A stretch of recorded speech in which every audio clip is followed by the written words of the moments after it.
বিসমিল্লাহির রহমানির রহিম। 2 নম্বর পয়েন্ট। তার আগে আরেকটি গুরুত্বপূর্ণ কথা বলেই ফেলি। আপনারা মসজিদে এসেছেন, আমাদের এই পশ্চিম বাংলায় বিশেষ করে, যদিও অনেক জায়গায় একটু কলকাতা মেটিয়াবুরুজ সাইডে একটু ভিন্ন কিছু কালচার আছে। আপনাদের এখানে 11 বছর আগে খুতবা দিয়েছিলাম, অনেকে হয়তো চিনতে পারবেন না আমাকে। আজ থেকে 11 বছর আগে খুতবা দিয়েছিলাম 413 নম্বর মসজিদে, খুতবার দ্বিতীয় রাউন্ড, আলহামদুলিল্লাহ। তো ইমাম সাহেব যেহেতু আপনাদের ঘোষণা করে দিয়েছে 12টায় খুতবা, আবার খুতবার শেষ টাইমটা লেখা আছে 12:30টায়। কেন এটা লেখা হয়েছে? কারণ রাসূল করিম সাল্লাল্লাহু अलैहि वसल्लम বলেছেন खुतबा का मौजू छोटा होना चाहिए, क्योंकि इसमें सफर करने वाले मुसाफिर भी होते हैं, बीमारी लोग भी रहते हैं, और যে কর্মজীবন সম্পাদনকারী ব্যস্ত সম্পন্ন লোকও এখানে উপস্থিত হয়। কিন্তু জুমার খুতবার বিষয় ছোট হওয়া মানে কি এই 8 ঘন্টা 30 মিনিট নির্ধারিত? কোরআন এবং হাদিসে কোথাও লেখা আছে? প্রমাণ করতে পারবেন আমার সামনে? 413টা মসজিদে খুতবা দিয়ে সব জায়গায় এটা আমি চ্যালেঞ্জ করেছি যে একটা কোরআনের আয়াত কি একটা হাদিস দেখান যে 30 মিনিটের মধ্যেই খুতবা শেষ করতে হবে। তবু 12টায় খুতবা আরম্ভ মানে 5 মিনিট আজান দিতে লাগে নাকি? আবার আমি তাহলে 12:05 উঠলাম, 12:05 এবার খুতবা পড়তে এইদিকে 5-7 মিনিট চলে যায়, তাহলে ক মিনিট কথা বলবো? একটা বিষয় ভিত্তিক কথা। এবার যদি 5 মিনিট ওভারটেক হয়ে যায় তাহলে আপনার মেজাজ আর ঠিক থাকে না, তাহলে বুঝতে হবে এটা ধর্মীয় জ্ঞানহীনতার পরিচয়। 2 নম্বর পয়েন্ট, মুসলিম সমাজ ধ্বংসের দ্বারপ্রান্তে যাওয়ার এবং পরকালীন বিষয় জাহান্নামে যাওয়ার 2 নম্বর পয়েন্ট। এটি খুব গুরুত্বপূর্ণ এবং ভাইটাল পয়েন্ট এটিও, যে আপনি আপনার জিন্দগি কা মকসদ क्या है এ জাননে কা জরুরত। আমার এবং আপনার জীবনের উদ্দেশ্যটা কি এটা প্রত্যেক মুসলমান যেদিন জানতে পারবে সেদিন তারা তাদের অস্তিত্ব খুঁজে পাবে। তারা দুনিয়ার জীবনে ধ্বংস হবে না, পরকালীন জীবনে তারা জাহান্নামে যাবে না ইনশাআল্লাহ তাআলা আল আজিজ।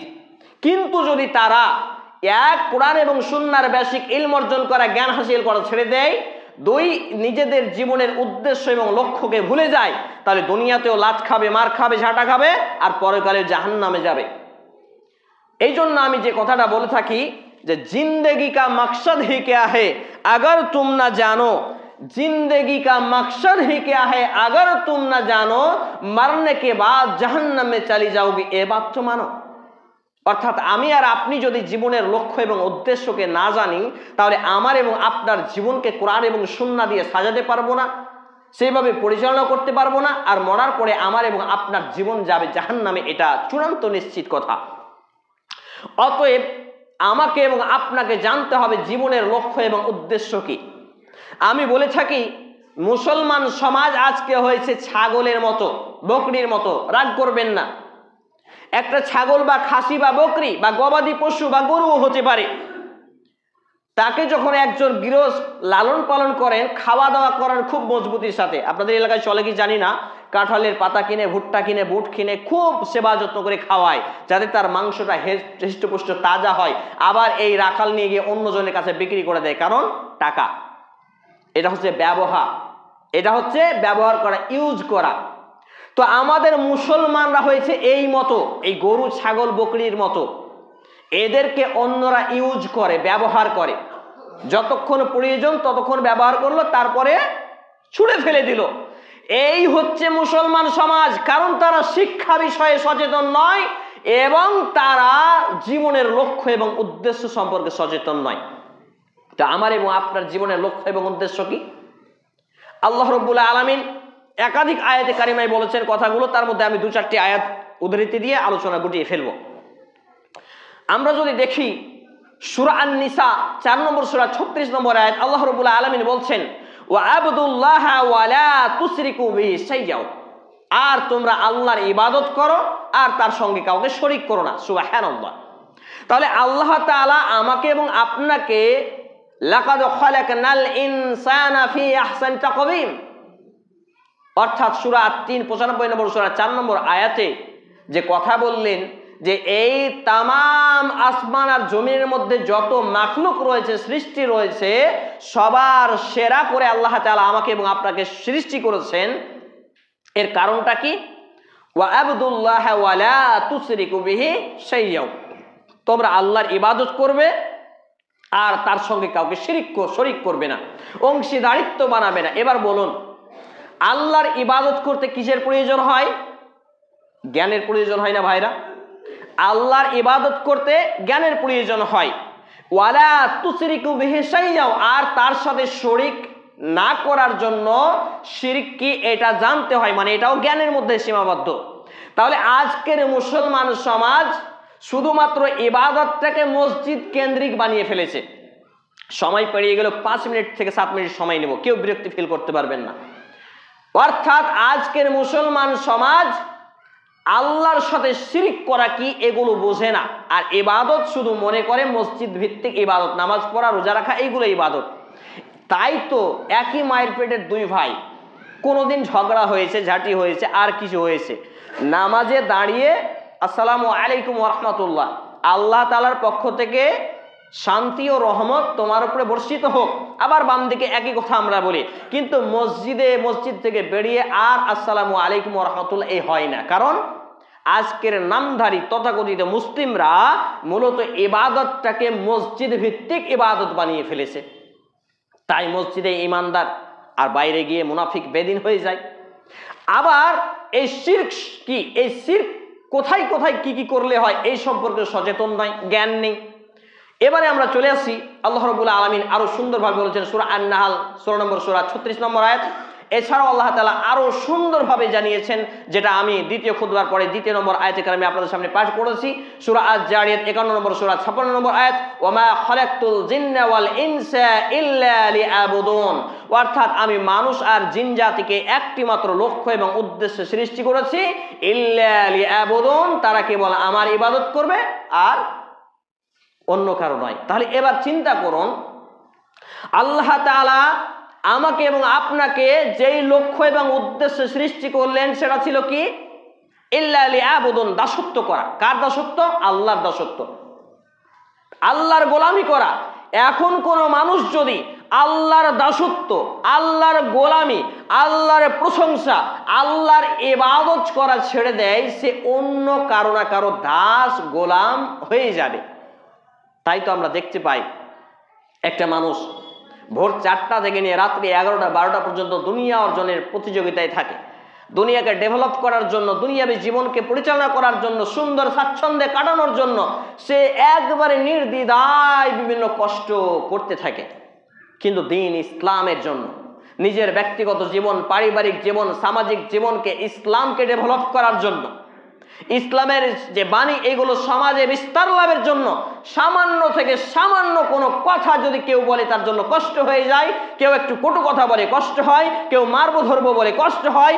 অথচ ইসলামের বিপরীত যারা হক কথা বলবে, কোরআন এবং হাদিস দিয়ে কথা বলবে, তাদেরকে মানুষ পেটাবে, তাদেরকে মানুষ দ্বিতীয়বার খুতবা দিতে দিবে না, তাদের বক্তব্য মানুষ শুনবে না, তাদের লেখা বই মানুষ পড়বে না, এই বিভিন্ন কিছু ঘটতে পারে। অথচ দুনিয়ার জীবনে মানুষ মারলেও, হুমকি দিলেও কিন্তু টাকা পয়সা কামাই করতে হবে। কারণ আমাদের মধ্যে একটা নাস্তিকবাদী টেন্ডেন্সি, নাস্তিকবাদী চিন্তাধারা আমাদের মধ্যে চলমান আছে, সেটা হচ্ছে খাও দাও মাস্তি করো, টাকা পয়সা কামাই করো, কারণ দুনিয়াটা মস্ত বড়। আর এইভাবে আমাদের জীবন কাটে। এছাড়া আল্লাহ রাব্বুল আলামিন জানিয়েছেন সূরা আল বাইয়ানা 98 নম্বর সূরা 5 নম্বর আয়াত। এছাড়াও বিভিন্ন আয়াতে কারিমা রয়েছে যেখানে আল্লাহ তাআলা সুন্দরভাবে জানিয়েছেন, যেমন সূরা আল আরাফ 7 নম্বর সূরার 59 নম্বর আয়াত, 65 নম্বর আয়াত এবং 85 নম্বর আয়াত, যেখানে আল্লাহ তাআলা একই কথা বলেছেন, মানুষকে এবং জিন জাতিকে সৃষ্টি করার পেছনে রহস্য এবং উদ্দেশ্য। তাহলে আমাকে এবং আপনাকে দুনিয়াবী জীবনে শান্তি, ইহকালীন শান্তি এবং পরকালীন মুক্তি লাভ করতে হলে এবং দুনিয়াবী জীবনে সফলতার চূড়ান্ত শিখরে পৌঁছে পরকালীন জীবনে জান্নাত পেতে হলে আমার এবং আপনার জীবনে অবশ্যকীয়, বাধ্যতামূলক, ফরজ হলো আমাকে এবং আপনাকে কোরআন এবং হাদিসের ন্যূনতম বেসিক ইলম অর্জন করা, যেই ইলম দিয়ে আমরা 5 ওয়াক্ত সালাতকে কন্টিনিউ করতে পারবো। আজকে মুসলমানদের মধ্যে সব থেকে ভয়ঙ্কর একটি অপরাধের মধ্যে অপরাধ হলো যে মুসলমান সমাজ নামাজ পড়ে না 5 ওয়াক্ত, অথচ তারা জানাজায় যায়। অথচ নামাজ হচ্ছে ফরজে আইন, বাধ্যতামূলক, আর জানাজা হচ্ছে ফরজে কিফায়া, বাধ্যতামূলক নয় সবার জন্য। অথচ এই মুসলমান সমাজ কোরআন এবং সুন্নাহর জ্ঞান না থাকার জন্যই তারা এই কাজটি করে। অথচ এটা মূলত শিরক, এটা মূলত শিরক। অথচ আমরা এই বিষয়ে জ্ঞান রাখি না। আর জ্ঞান না রাখার ফলেই আমরা কোনটা শিরক আর কোনটা তাওহীদ এটা বুঝতে পারি না, কোনটা লৌকিকতা রিয়া আর কোনটা আল্লাহর ইবাদত এইটুকু পার্থক্যকরণ করতে পারি না। তাই তো আমাদের সমাজে মুসলিমদের মধ্যে সব থেকে দুর্বল পয়েন্ট হচ্ছে তারা আল্লাহকে চিনে না, আল্লাহর রসুলকে, আল্লাহ রসুলের জীবনী জানে না, সাহাবীদের জীবনী জানে না, ইসলাম কি বুঝেই নেয়, খায় পায়খানা করে আর জীবন কাটায়, এইভাবে জীবন কাটে।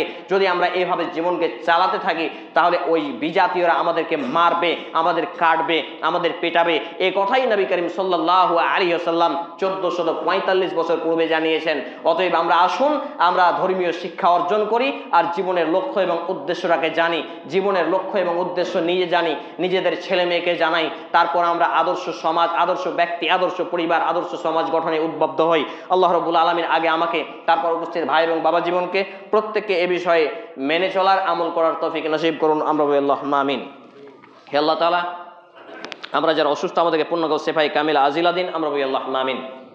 হে আল্লাহ তাআলা, আমরা যারা অভাবী আমাদেরকে অভাবমুক্ত জীবিকা দিয়ে হালাল রুজি রোজগারের বরকত নসিব করুন। আমরা বলি আল্লাহুম্মা আমিন। হে আল্লাহ তাআলা, আমাদের যারা মুসলমান হয়ে মৃত্যুবরণ করছে, ভাই বাপ আত্মীয় স্বজন মা বোন যে বা যার, বিশেষ করে আমার মা এবং নানানি, আল্লাহ তাআলা যে বা যারাই মুসলমান হয়ে মৃত্যুবরণ করেছে, আল্লাহ আপনি তাদের কবরে শান্তির বিছানা বিছিয়ে দিন, তাদেরকে কবরে শান্তির বিছানা বিছিয়ে দিন, তাদেরকে জান্নাতুল ফিরদাউস নসিব করুন। আমরা বলি আল্লাহুম্মা আমিন। এ দাবি, এ দোয়া, এ দরখাস্ত মহান আল্লাহ সুবহানাহু ওয়া তাআলার সামনে রেখে আমরা আমাদের আলোচনা এখানেই টানছি। বিসমিল্লাহির রহমানির রহিম।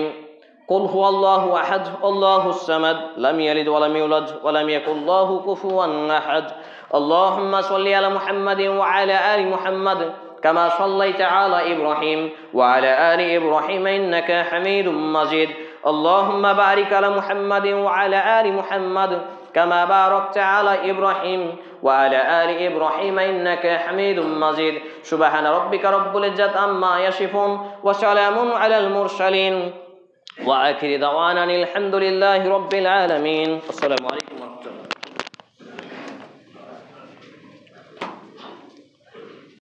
الحمد لله رب العالمين.